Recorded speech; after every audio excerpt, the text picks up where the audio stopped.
Hey everyone, today I am going to be doing a follow-up to a video I did a while ago, which is the install of the Volquartsen high performance trigger kit in this Ruger 1022. Now, you guys may or may not have seen, probably not because it hasn't been very heavily viewed, so I don't know how much longer I'll be doing it, but this modification series I'm doing on this 1022. Obviously, for those astute among you, you've noticed that this is not the factory stock or the factory barrel. I have replaced it with the Titan stock and the Volquartsen ultralight barrel. Both of them are fantastic, but those are performance upgrades outside of the actual inner workings of the gun.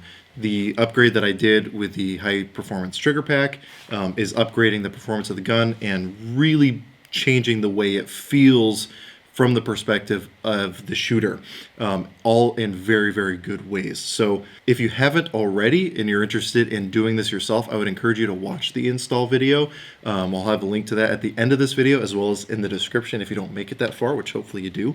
But it does a couple things that I was really looking for as far as improving the feel of the trigger pack, or improving the feel of the Ruger 1022. The first is the actual pull weight of the trigger and then the feel quality of that trigger pull. 1022 triggers are by no means terrible. They're definitely not the worst ones out there. However, there's certainly room for improvement. And this trigger pack is really going to help bring down the pull weight and again improve that feel and just the overall travel and all that stuff. It vastly improves it. So really quick, and I did this in the install video, but just for reference, I want to do it. Actually, you know what? While I'm doing it, since I have the bolt locked open anyway, one of the things that I was really looking forward to with this trigger install in the high performance action kit is you can now slingshot the bolt on your 1022. So previously, if you'd locked your bolt back, you have to kind of fumble around down here in front of the trigger guard and try to get everything to push itself in the right way to be able to close the bolt. Now all you have to do is just pull back, if I can find it, and let go, and now your bolt goes home. That's a really nice feature, especially for those of you who have your 1022 set up in a way to mimic, say, an AK-47 or some sort of action where you have the charging handle on the right side. Now you can more easily mimic that same kind of motion for swiping that bolt closed. Now it doesn't make it lock open on an empty mag or anything like that, but if you have it locked open and you want to release it, all you got to do is pull back and let go. And I really like that. It's a little thing, but for me it makes a big difference. And then the other part, now that the bolt is closed, I'll actually make sure that the chamber is clear and use my little Wheeler trigger pull gauge here to see what our pull weight's at. Now I don't do a whole lot of dry firing with 22s, but nonetheless. Okay, so we're looking right around 3.5 pounds. Go ahead, try this again. Just over, right around, just under 3.5 pounds. We'll do one more for good measure. Right, just over 3 pounds. So between 3.5 pound trigger pull is really going to help you improve your potential accuracy. And to demonstrate that, I want to pull up some targets that both I shot and my girlfriend shot, and I'll talk a little bit more about why that's kind of cool in a second. So the ammo we were shooting is this Fiocchi subsonic ammo. I know that this Volquartsen barrel really likes it, hence one of the reasons why I'm shooting it. And then also, I don't know if you noticed at the beginning of the video, as you'll probably see from the footage I'm going to roll in, I am currently testing out one of the Q Erector silencers, which I really like. So shooting subs with a silencer just makes the whole world happy. Now, it was a little windy earlier when we were actually doing the shooting. Of course, as soon as we stopped shooting, it seems like the wind has died down considerably.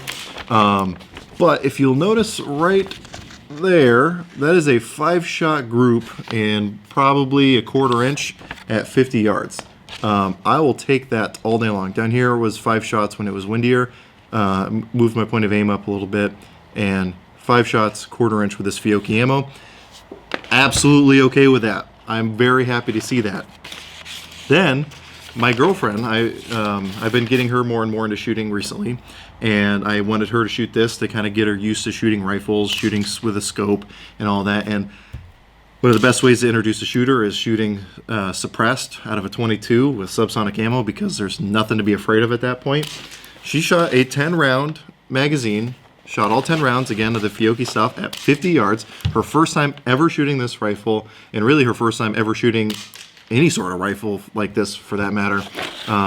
And she got, with the exception of these two little flyers up here, she got 8 rounds right there in about probably under half an inch.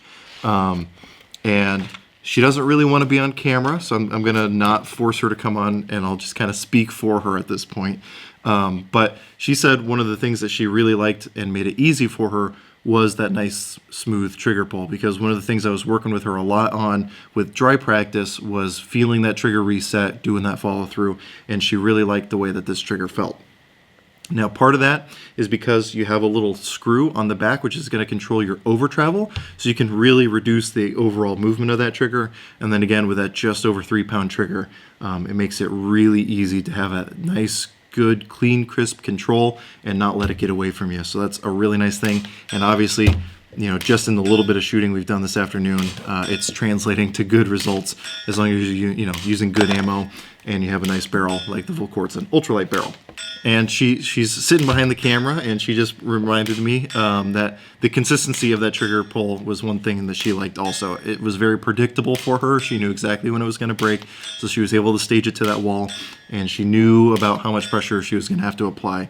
I've messed with a lot of triggers before where it's kind of hard to predict where that break is going to be, and that definitely translates to your group sizes downrange. So really, you know, there's not a whole lot else to say about it. It's a fairly easy install. Again, I have the video on that, which again, I'll have the link to at the end of this video, as well as down in the description box. I really, really like it. I would recommend to anyone, if you have a Ruger 1022 and you're just missing that one thing that's not really letting you fully be satisfied with it, I think that high performance action kit is really going to make you happy. Again, you're really improving that trigger feel and that trigger pull weight, and being able to slingshot that bolt home is a really nice thing for me. Again, even if it's just because you're used to being able to do that on every other gun you own, it's kind of weird when you go to do it on this and nothing happens. So I really appreciate that factor. I believe you can buy those parts individually if you don't want both, but why not just get the action parts kit? Now, if you don't want to go through the pain of installing it yourself, Volquartsen does sell their own proprietary trigger groups, where the whole trigger housing and everything, which is obviously going to have those parts installed also. So that's an option, again, for anyone who doesn't want to do their own work. But trust me, it's not that daunting. It's a pretty easy thing to do, although I do plan on buying one of those trigger housings just to be able to compare that to doing a factory trigger housing with the Volquartsen parts. I'm sure it'll probably feel pretty similar, but just, you know, I'm interested in that myself. So if you like this video, go ahead and let me know down in the comment section. Again, my videos upgrading this Volquartsen, or doing the Volquartsen upgrades on this 1022 haven't been super highly viewed, so I don't know if I'm going to keep going.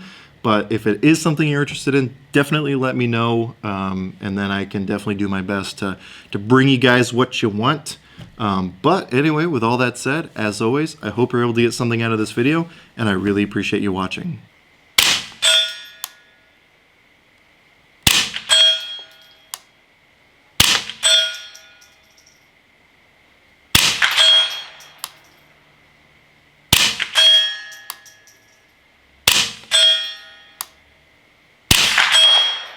Oh, I missed that, yeah. No, you hit it. You know, I totally did. A bit faster. Yeah.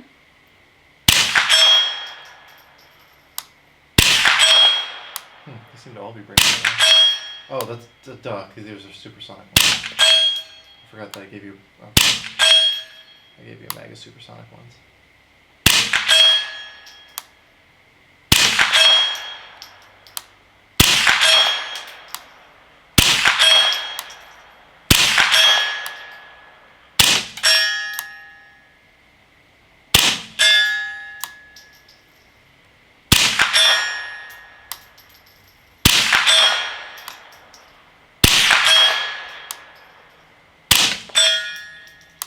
What kind of rifle is that? It's a Ruger 1022. 10/22. Because it's a 22 that holds 10 rounds normally. Yeah. until Bill Ruger died, and then they're like, let's make bigger mags. Because Bill Ruger did not... I'm trying to word this carefully. Bill Ruger was not as pro-gun, like, as fully as a lot of people are these days.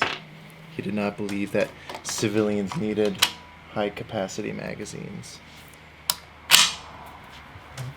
But now he's dead, so we have him from Ruger. I mean, we had him before. It's just Ruger wouldn't make them